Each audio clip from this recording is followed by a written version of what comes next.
Hello friends, ഇന്നത്തെ നമ്മുടെ യാത്ര തിരുവനന്തപുരത്തെ ശ്രീ പത്മനാഭസ്വാമി ക്ഷേത്രത്തിലേക്കാണ്. ഓരോ വർഷവും ചേട്ടനും മക്കളുമൊക്കെ മാലയിടുമ്പോൾ ആ 41 ദിവസങ്ങളിൽ സൗകര്യം പോലെ അടുത്തുള്ള ക്ഷേത്രങ്ങളിൽ പോകാറാണ് പതിവ്. ചേട്ടൻ്റെ സ്വഭാവം വെച്ച് നോക്കുകയാണെങ്കിൽ എനിക്ക് തോന്നിയിട്ടുള്ളത്, ഞാൻ ഇന്നുവരെ ചോദിച്ചിട്ടൊന്നുമില്ല, എങ്കിലും എനിക്ക് തോന്നിയതാണ്, മലയാത്ര തുടങ്ങുന്നതിന് മുമ്പ് നമ്മുടെ തൊട്ടരികിലുള്ള എല്ലാ ദൈവങ്ങളെയും കണ്ട് ഒരു തടസ്സവും കൂടാതെ അയ്യനെ പോയി ദർശിക്കാനുള്ള ഭാഗ്യം കിട്ടണേ എന്ന ഒരു അനുവാദം വാങ്ങാനാണ്. ശബരിമലയുടെ കാര്യത്തിൽ ചേട്ടൻ്റെ അച്ഛൻ്റെ പാത തന്നെയാണ് ഫോളോ ചെയ്യുന്നത്. അതായത് 41 ദിവസം അയ്യൻ്റെ മുദ്ര അണിഞ്ഞ് 2 നേരത്തെ ആഹാരം. അങ്ങനെ പണ്ട് മലയ്ക്ക് പോകാൻ 6-7 ദിവസങ്ങളാവും. വീട്ടിലിരിക്കുന്നവർക്കാണെങ്കിൽ അവരുമായിട്ട് ഒരു കമ്മ്യൂണിക്കേഷനും ഉണ്ടാകില്ല. അപ്പോൾ എല്ലാവരും ഭയഭക്തിയോടെ അനുഷ്ഠിച്ചിരുന്നു. ഇന്നങ്ങനെയല്ലല്ലോ, സൗകര്യങ്ങളൊക്കെ കൂടി. ഇന്ന് വിചാരിച്ച നേരം തന്നെ അവർക്ക് വിചാരിച്ച വൈകുന്നേരം തന്നെ പുറപ്പെടാം. അങ്ങനെ പോകുന്ന ആൾക്കാർ എത്രയോ ഉണ്ട്. എന്തൊക്കെ തന്നെ ആയാലും ഓരോന്നിനും അതിൻ്റേതായ രീതികളുണ്ട്. അതിനെ കളങ്കപ്പെടുത്താതിരുന്നാൽ അവരവർക്ക് തന്നെ നന്മയുണ്ടാവും. കഴിഞ്ഞ വർഷത്തെ ആ മണ്ഡലകാലങ്ങളിൽ നമുക്ക് ഇവിടെ, അതായത് ശ്രീ പത്മനാഭസ്വാമി ക്ഷേത്രത്തിൽ വരാൻ സാധിച്ചില്ല. പക്ഷേ അതിന് മുന്നത്തെ വർഷം വന്ന് കാണാൻ സാധിച്ചു. അപ്പോൾ ഇന്ന് ശ്രീ പത്മനാഭനെ കണ്ടിട്ട് ആറ്റുകാല അമ്മയെയും പോയി കാണണമെന്നുണ്ട്. കാരണം ഈ വർഷത്തെ പൊങ്കാല ഞാൻ വീട്ടിലാണ് ഇട്ടത് കേട്ടോ. ഉത്സവത്തിനും വന്ന് തൊഴാനും പറ്റിയില്ല. പിന്നെ പഴവങ്ങാടിയിലും പോയി തൊഴണം. ഇങ്ങനെയൊക്കെയാണ് ഇന്നത്തെ പ്ലാൻ. നമ്മൾ ഇന്ന് രാവിലെ 5:30 മണിക്ക് പുറപ്പെട്ടതാണ്. നമ്മളോടൊപ്പം അമ്മയുണ്ട്. പിള്ളേരൊക്കെ ഇതാ വണ്ടിയിലിരുന്ന് ഉറങ്ങുകയാണ്.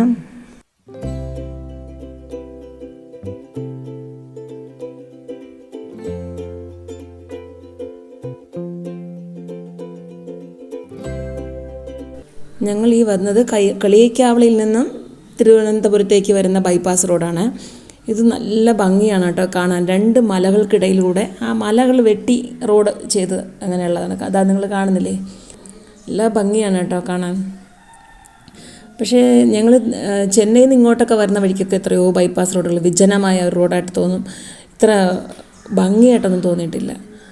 ഇതൊരു സ്പെഷ്യലായ റോഡ് തന്നെയാണ്.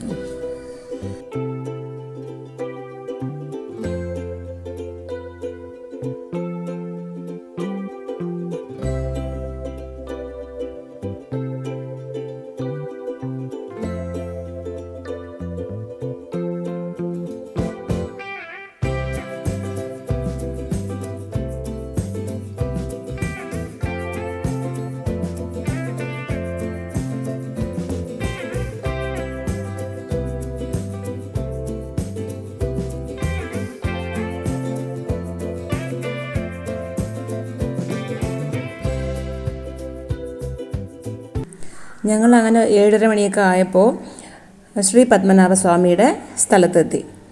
അവിടെ കാറ് പാർക്ക് ചെയ്യുന്നതിന് അരികിലായിട്ട് പത്മതീർത്ഥക്കരയിലെ ശിവപാർവതി ക്ഷേത്രത്തിലാണ് ആദ്യം നമ്മൾ ദർശനം നടത്തിയത്.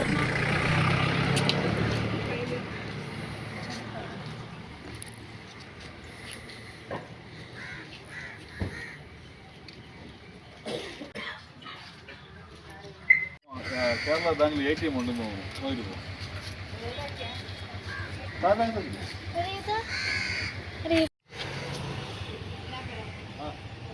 കണ്ട മീൻ കണ്ട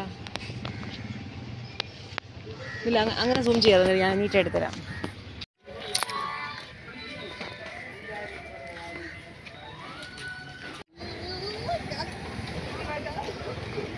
കൈ നനച്ചിട്ട് കൈ നനച്ചിട്ട്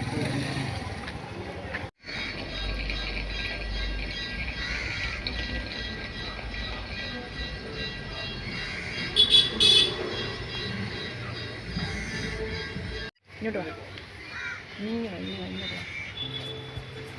നമുക്കിവിടെ ഇവിടെ നിന്ന് ഒരു നല്ല രീതി കണ്ട.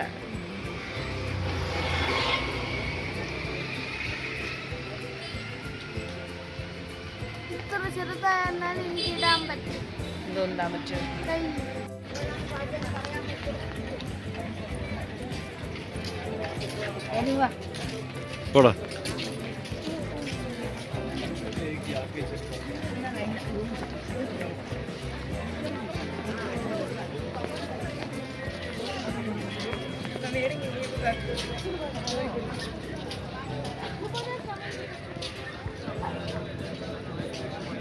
അമ്പലത്തിനുള്ളിൽ നല്ല തിരക്കാണ്, നല്ല ക്യൂ ഉണ്ടായിരുന്നു. പക്ഷേ ദൈവാനുഗ്രഹം കൊണ്ട് നമുക്ക് ക്യൂവിലൊന്നും നിൽക്കേണ്ടി വന്നില്ല.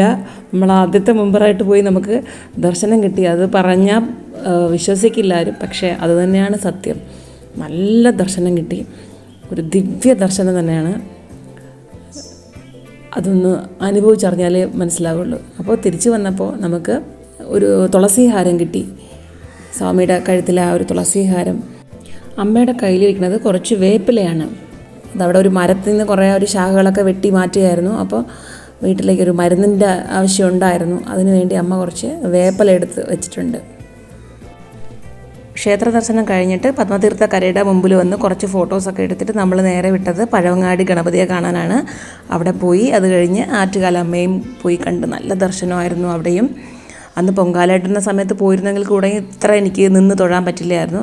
അവിടെ 3 പ്രദക്ഷിണം ഉള്ളിൽ വന്ന് ദേവിയെ തൃപ്തിയായിട്ട് തൊഴുത് നല്ലൊരു ദിവസമായിരുന്നു നമുക്കിന്ന്.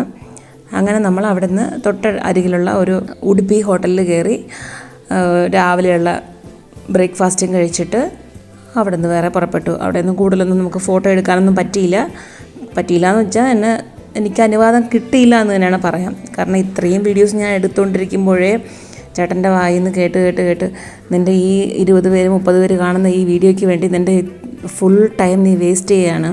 ഈ സമയം എന്തെങ്കിലും ബുക്കുകളെങ്കിലും പഠിച്ചുകൊണ്ടിരുന്നാൽ കുഴപ്പമില്ല, അറിവെങ്കിലും നേടും. പണ്ടത്തെ ആ വായനാശീലം കൂടെ ഇപ്പം വളരെ കുറഞ്ഞു പോയി എന്നൊക്കെ പറഞ്ഞ് നമ്മളെ ടോട്ടലായിട്ട് മൈൻഡിനെ ഒന്ന് ഡീവിയേറ്റ് ചെയ്തുകൊണ്ടേയിരിക്കും. പക്ഷേ ഞാൻ വിചാരിക്കുകയാണ്, എന്തായാലും ഞാനൊന്ന് തുടങ്ങി. 50 പേരല്ല 100 പേരല്ല എത്ര പേര് കണ്ടാലും ഒരു കുറച്ച് കാലങ്ങൾക്ക് ശേഷം ഞാൻ തന്നെ ഇരുന്ന് കാണുമ്പോൾ നമ്മളിങ്ങനെയൊക്കെ പോയിരുന്നു അല്ലേ, ഇങ്ങനെയൊക്കെയുള്ള നിമിഷങ്ങൾക്ക് ഉണ്ടായിരുന്നു എന്ന് നമ്മളോ അല്ലെങ്കിൽ നമ്മുടെ കുട്ടികളോ അവരൊക്കെ വിചാരിക്കുമല്ലോ. അപ്പോൾ അതിനു വേണ്ടി മാത്രമാണെന്ന് അങ്ങനെ തന്നെയാണ് വിചാരിക്കുന്നത്. അപ്പോൾ ഞാനിവിടെ വെച്ച് നിർത്തുകയാണ്. Bye for now.